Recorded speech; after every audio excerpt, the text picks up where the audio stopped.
Ontem eu li Gênesis 6 e o assunto principal é a corrupção da raça humana.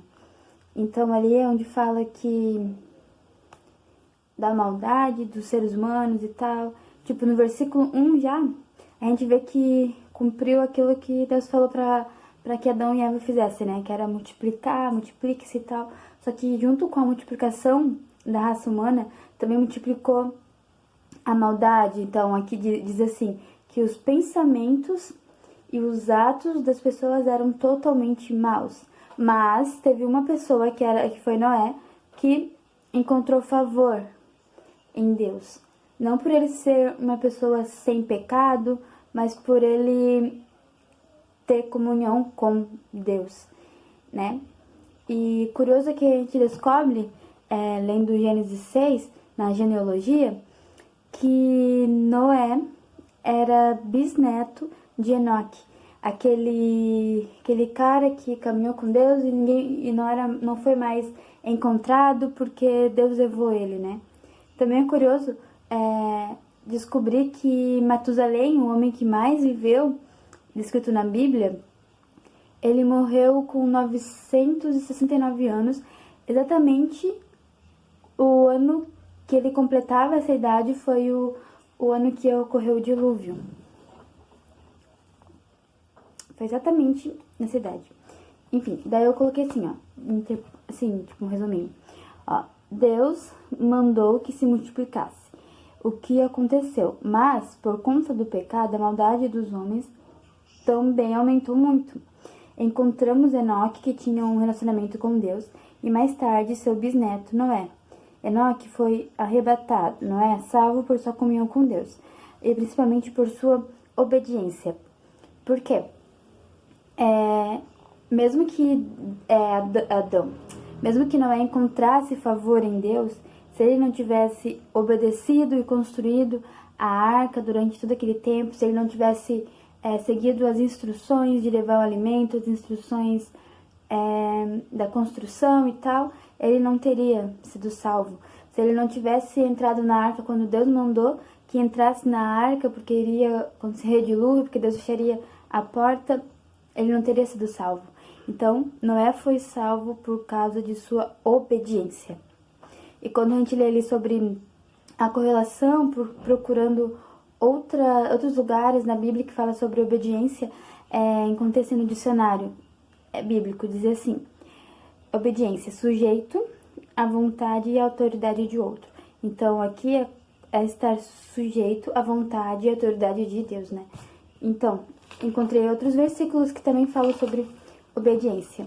Um deles está lá em 1 Samuel 15, 22, que é o que Samuel fala para Saul, rei Saul, assim que ele descobre que Saul desobedeceu a Deus e deu desculpa que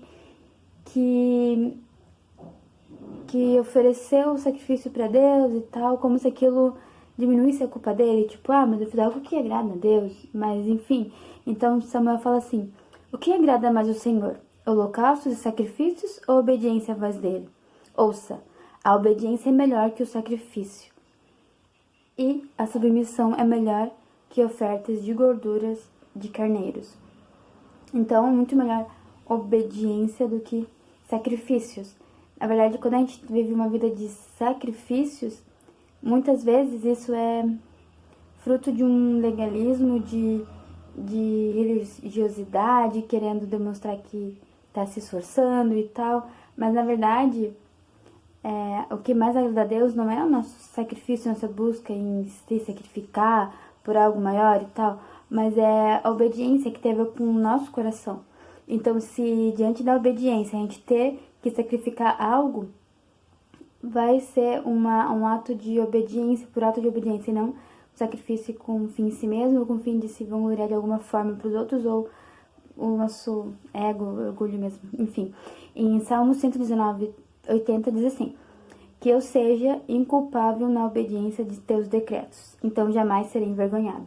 Então a gente vê que a obediência tem relação com não ser envergonhado, né? E quando a gente vê lá a história de Noé, ele pode até ter sido zombado pelas pessoas que viveram com ele naquela época e tal, por ele estar construindo aquilo, por ele ter se esforçado tanto, enfim, quando até então nunca houve chuva. Mas ele não foi envergonhado, porque ele obedeceu a Deus. Quem vive na obediência, que é andar sujeito à vontade e à autoridade, no caso de Deus, não se envergonha. Outra coisa que a gente encontra agora em Hebreus 5:8 diz assim: embora fosse filho, aprendeu a obediência por meio de seu sofrimento. Aqui tá falando de Jesus, então a obediência requer sofrimento. Não tem como a gente aprender a viver na obediência, sujeito à vontade de Deus, sujeito à autoridade dele, sem o sofrimento, porque também tem tudo a ver com negar a si mesmo, e não tem como a gente negar a si mesmo sem viver um pouco do sofrimento, né? Enfim. Então tudo isso me fez pensar sobre a obediência, a verdadeira obediência, estar sob a autoridade de Deus e buscar, sabe, obedecer, entendendo que vai ter sofrimento e amém, e enfim. Esse foi meu devocional de ontem, dia 11 de setembro de 2020.